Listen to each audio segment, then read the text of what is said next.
On s'est tous déjà posé la question, non? Après avoir créé ou même suivi une formation, on se demande, est-ce que ça va vraiment changer quelque chose? Eh bien, aujourd'hui, on va décortiquer une méthode qui est justement conçue pour ça, pour construire des apprentissages qui marquent vraiment.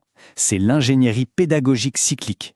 Voilà, c'est la grande question. Celle que tout le monde se pose, que l'on soit formateur, enseignant, manager, comment on fait pour dépasser la simple transmission d'infos, pour provoquer une réelle montée en compétences? Et surtout, comment être sûr que ce qui est appris va rester, que ce sera durable? Alors, la réponse, attention, ce n'est pas une formule magique, loin de là. Ce n'est pas non plus une recette à suivre bêtement. C'est avant tout un changement de posture, une nouvelle façon de penser. En fait, il faut penser comme un architecte. Un architecte, avant de poser la moindre brique, il fait quoi? Il arpente le terrain, il dessine des plans ultra précis, il anticipe tout. Eh bien, c'est exactement cette rigueur-là, cette démarche de conception qui va faire toute la différence.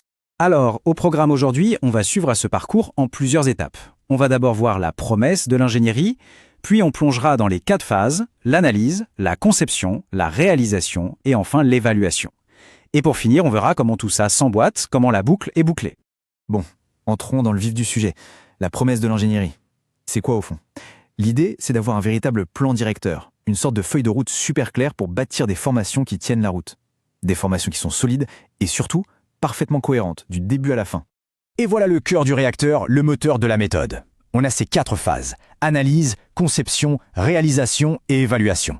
Mais le point crucial, c'est qu'elles ne sont pas en ligne droite. Non, elles forment une boucle, un cycle.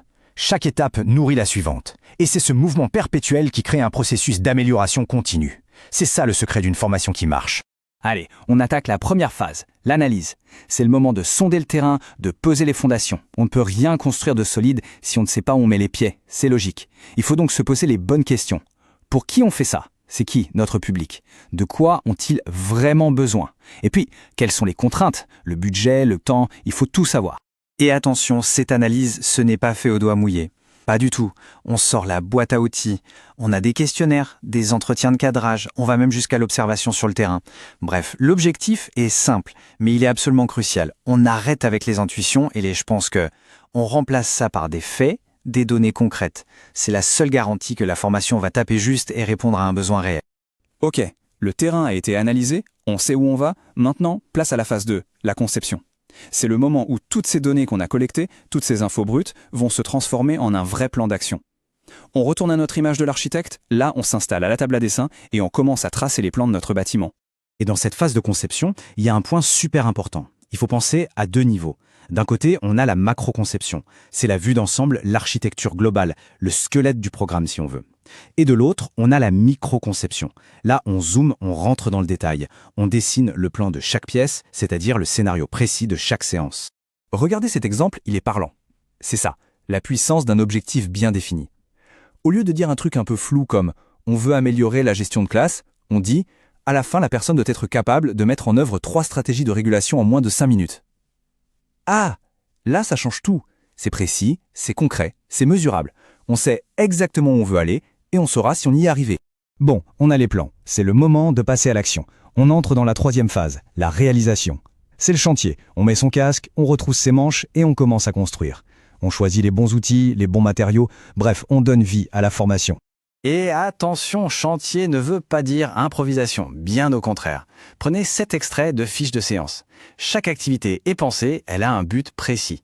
Mais regardez surtout le rôle du formateur. Ce n'est plus juste quelqu'un qui parle devant un public. Il circule, il questionne, il anime, il reformule, il devient un véritable chef d'orchestre. Chaque geste, chaque parole est intentionnelle. Et ça nous amène à une idée fondamentale. La posture du formateur est au moins aussi importante que le contenu. C'est un vrai changement de paradigme. On quitte le modèle du prof qui déverse son savoir d'en haut et on devient un facilitateur, un guide. Quelqu'un qui aide les participants à construire eux-mêmes leurs compétences. Et on arrive à la dernière étape de notre tour pour l'instant. C'est la phase 4, l'évaluation. C'est un peu la visite de fin de chantier. On vérifie que tout tient debout, que la construction est solide et surtout qu'elle correspond bien au plan et aux objectifs qu'on s'était fixés au tout début. Mais là, attention, petit point de vigilance. Il ne faut pas confondre 2 choses. Il y a une double évaluation. D'un côté, oui, bien sûr, on évalue les participants. Qu'est-ce qu'ils ont appris? Quelles compétences ont-ils acquises? Mais, et c'est tout aussi fondamental, on doit aussi évaluer la formation elle-même, notre dispositif. Est-ce que le format était bon? Les activités pertinentes? Sans cette autocritique, impossible de progresser. Et c'est là C'est précisément là que toute la magie de la méthode opère. Parce que la boucle se boucle. Mais attention, elle ne se ferme pas pour s'arrêter. Au contraire, c'est pour lancer un nouveau tour de piste, un cycle vertueux.